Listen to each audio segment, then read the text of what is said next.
Hello भाइ बहिनीहरू, class 10 पढ्दैछ होइन? भर्खर 9 बाट आयो हो।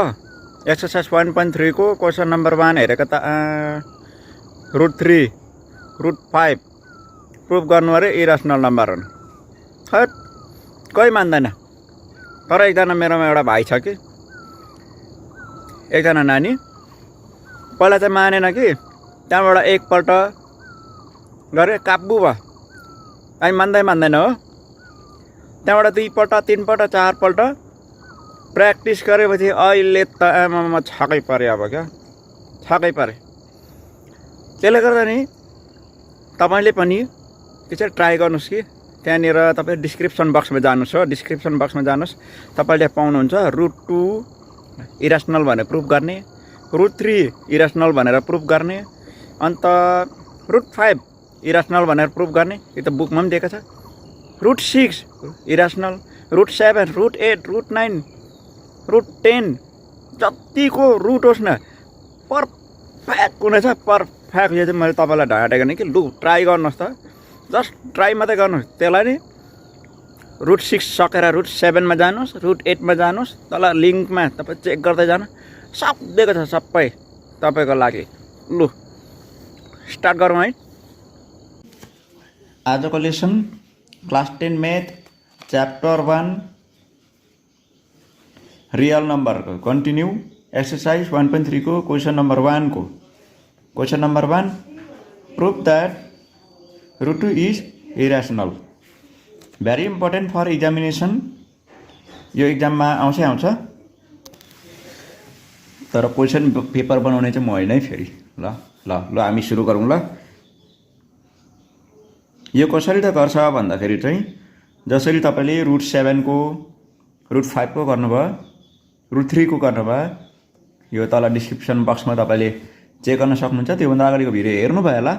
त्यसरी नै हो यो। ल त्यो चाहिँ के भन्दाखेरि चाहिँ √2 लाई चाहिँ हामीले चाहिँ यो √2 चाहिँ इरेसनल हो, तर यसलाई चाहिँ हामीले चाहिँ रेसनल मानेर हो, रेसनल रिगार्ड गरेर चाहिँ हामीले काम सुरु गर्नु पर्यो। कुरा बुझ्यो होइन? जस्तो नराम्रो मान्छेलाई राम्रो सम्झेको जस्तो हो, राम्रो मान्छेलाई कोही बेला नराम्रो सम्झेको जस्तै यो इरेसनललाई चाहिँ रेसनल सम्झेर सुरु गरौँ भनेर कुरा चाहिँ त्यो हो। ल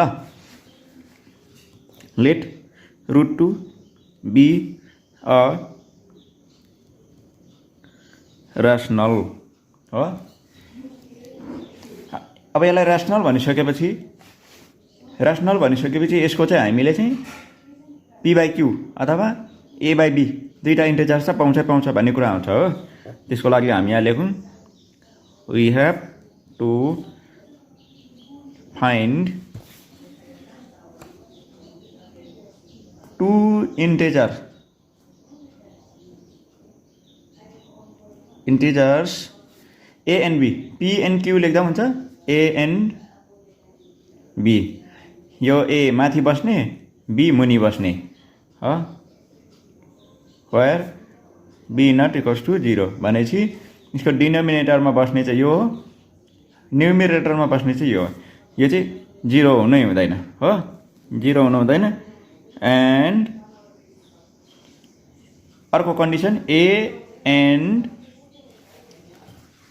b आर कोप्राइम। कोप्राइम भनेको चाहिँ अब एउटा फ्र्याक्सनलाई रिड्युस गर्दाखेरि चाहिँ लोवेस्ट टर्ममा पुगेपछि त्यहाँदेखि हामीले रिड्युस गर्न सक्दैन नि त होइन? हो त्यस्तोमा चाहिँ यो ए र बीलाई चाहिँ देखाउन सकिन्छ भन्ने चाहिँ कोप्राइम हुनसक्छ भनेको छ है। यो मैले अगाडि पनि बुझाइसकेको छु, फेरि पनि ल।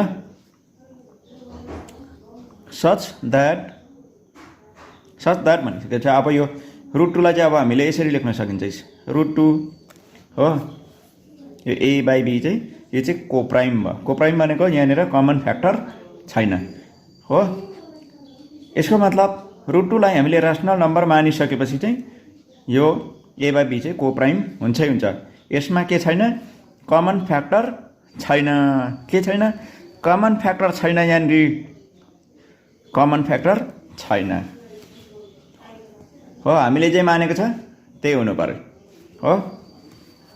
अब यसलाई अलिकति यो बी यता जान्छ लेख्नु पर्यो √2b इक्वल्स टु ए हो यहाँ मुनि √2 थियो यो यता ल्यायो यसलाई मानिलियौँ इक्वेसन 1 र यो हामीले किन गर्दैछौँ भन्दाखेरि चाहिँ यो ए को चाहिँ फ्याक्टर छ कि छैन र यसको ए को फ्याक्टर चाहिँ हामीले हेरेको विचार गरेको ल अब यसलाई म यहाँ लेख्दैछु 2b √2b square equals to a square भनेको चाहिँ स्क्वायरिङ बोथ साइड के आउँछ हाम्रो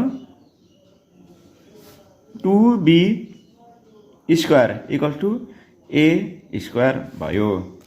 अब यसलाई तपाईँले के भन्नुहुन्छ 2b लाई चाहिँ तपाईँले ए नै भन्नु पर्यो यो स्क्वायर छ इक्वल्स टु लागेको कारणले गर्दाखेरि यहाँ ए स्क्वायर देख्नु हुँदैछ नि त हैन यो ए स्क्वायर चाहिँ यही हो यतिलाई चाहिँ ए स्क्वायर भन्छ है यो ए स्क्वायरमा 2 छ प्रेजेन्ट छ त्यही कारणले गर्दाखेरि चाहिँ देयरफोर हामीले लेख्न सकिन्छ यो 2 ले चाहिँ ए स्क्वायरलाई डिभाइड हुन्छ अथवा ए स्क्वायर चाहिँ डिभिजिबल बाइ 2 देयरफोर 2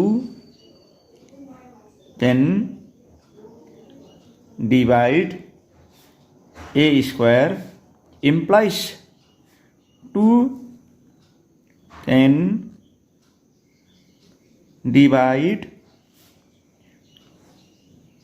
a हो यो चाहिँ कुन चाहिँ भन्दाखेरि चाहिँ सिन्स बाई थियोरेम 1.3 यो थियोरेम 1.3 मा के लेखेको छ भन्दाखेरि चाहिँ यही लेखेको छ यदि एउटा फ्याक्टर प्राइमले चाहिँ ए स्क्वायरलाई डिभाइड हुन्छ भने यही प्राइमले चाहिँ यो ए को यो बिना रुटको ए लाई पनि डिभाइड हुन्छ भनेर चाहिँ यो थियोरेम 1.3 ले भन्छ र अलिकति यहाँनिर मेन्सन गर्न इम्पोर्टेन्ट हुन्छ र अब गर्न चाहेको चाहिँ के भन्दाखेरि चाहिँ ए को फ्याक्टर अहिलेसम्म हामीले हेरिसक्यौँ यसलाई भन्छ इक्वेसन 2 यसलाई 2 लगाइराख्छौँ हो गर्दाखेरि हामीले ए को चेक गरिसक्यो अब बी को चेक गरिसक्छ किनभने वी हेभ टु फाइन्ड हामीले यहाँ लेखेको के भनेछ लेखेछ वी हेभ टु फाइन्ड भनेछ ए एन्ड बी भनेछ ए चाहिँ हामीले फाइन्ड गर्यो ए मा फ्याक्टर रहेछ कति रहेछ 2 रहेछ अब बी को फ्याक्टर छ कि छैन त्यो चेक गरौँ है त त्यसको लागि कसरी गर्ने त्यसको लागि ए के भयो निन्द्रा लाग्यो रातभरि सुतेन रेला गरेको है ल नरिसाउनु यो चाहिँ के को लागि भन्दा चाहिँ नि यसो भिडियो हेर्दै गर्दाखेरि नि अलिकति लाइक पनि गर्दै गर्नुहोस् है ल लाइक हो अलिकति काहीँ मिस्टेकहरू भेट्यो भने कमेन्ट पनि गरिदिने ल ओके ठिक छैन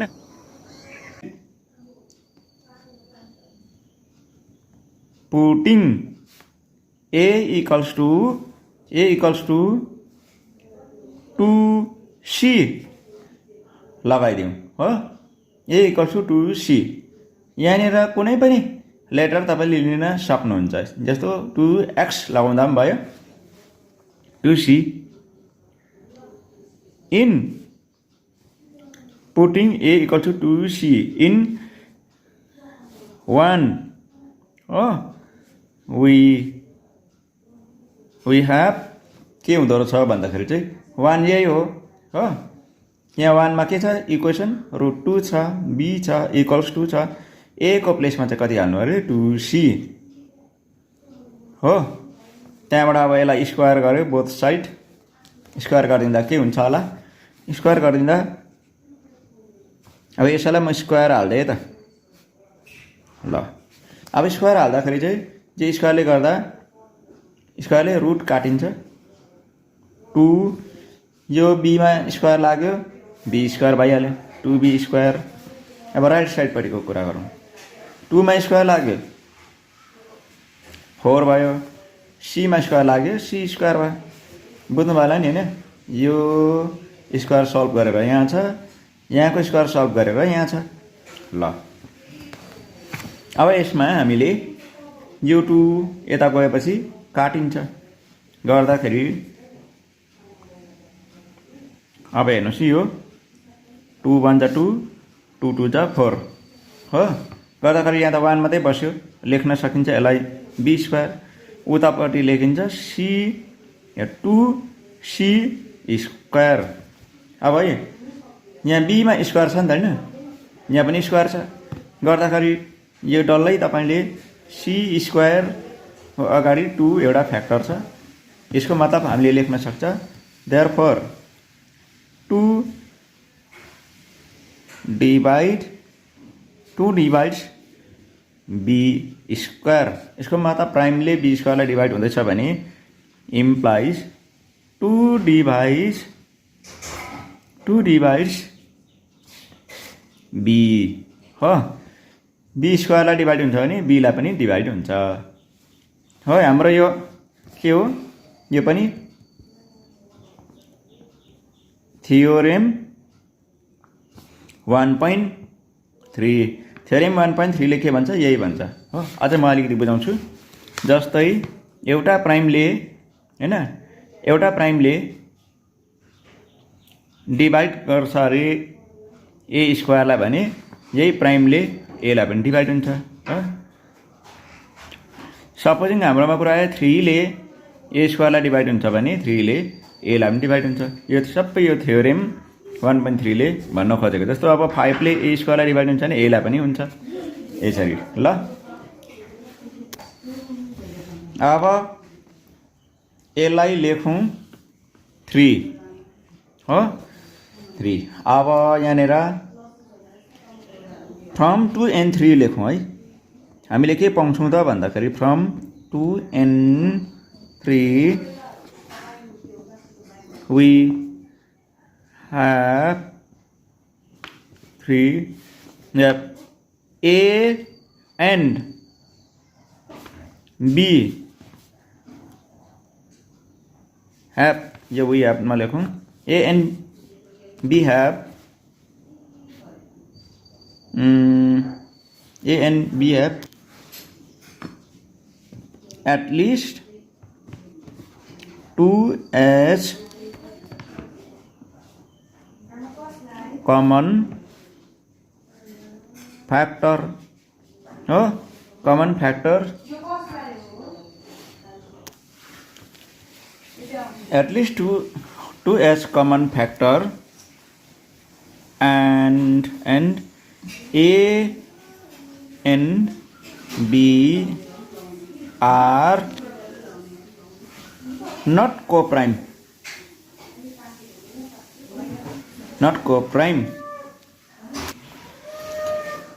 यहाँसम्म लेखेपछि अब के भयो यहाँ माथि चाहिँ के भनेको छ अघि हामीले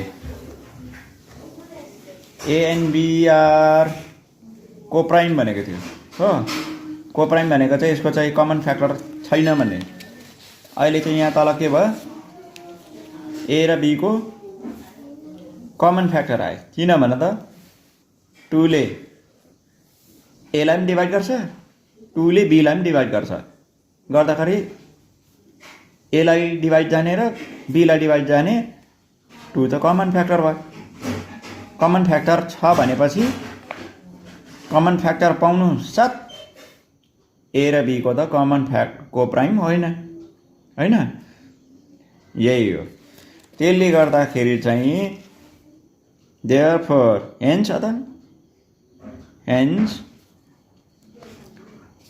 supposition भनेको supposition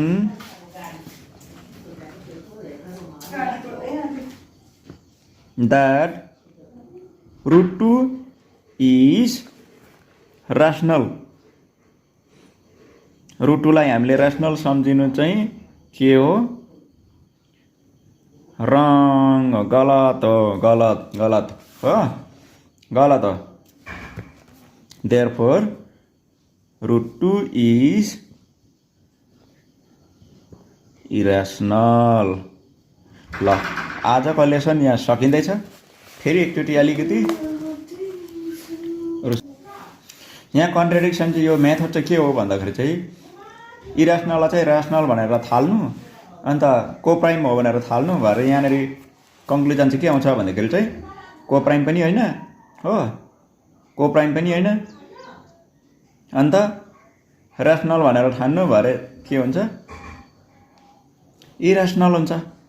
त्यही कारणले गर्दाखेरि चाहिँ रुट 2 लाई चाहिँ इरेसनल भनेर प्रुभ गर्न सकिन्छ। हुन्छ, यहाँबाट बिदा लिँदैछु। नेक्स्ट भिडियोको लागि तपाईँले डिस्क्रिप्सन बक्स तपाईँले चेक गर्नुहोस्। हेलो,